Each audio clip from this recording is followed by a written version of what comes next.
Arestado ang isang lalaki sa Antipolo City na ilang beses umanong gumahasa sa isang menor de edad noong 2023. Ang akusadong lalaki tinanggi ang mga paratang.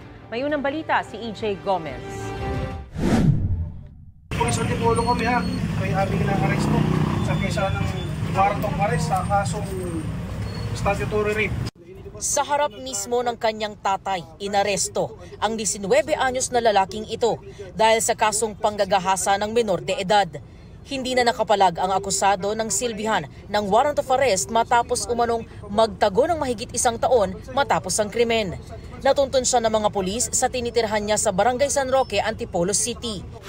Ayon sa pulisya, Abril ng nakaraang taon nangyari ang panggagahasa umano ng lalaki at 2 pang kasama niya sa 14 anyos na babae. Sa online daw sila nagkakilala ng biktima na nagkita para manood ng concert.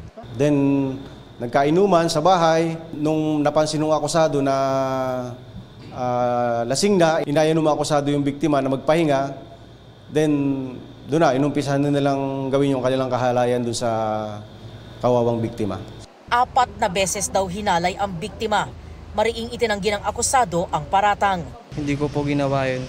Sa lahat po ng katanungan nyo, sa korte ko na po sasabihin. Nakakulong sa custodial facility ng Antipolo Component City Police Station ang lalaki na nahaharap sa 4 counts ng statutory rape. Patuloy ang follow-up operation para matunto ng isa pang akusado. Itong unang balita. EJ Gomez para sa GMA Integrated News. Mga kapuso, para una ka sa mga balita, mag-subscribe sa GMA Integrated News sa YouTube. Sa mga kapuso abroad, subaybayan niyo po kami sa GMA Pinoy TV at sa www.gmanews.tv.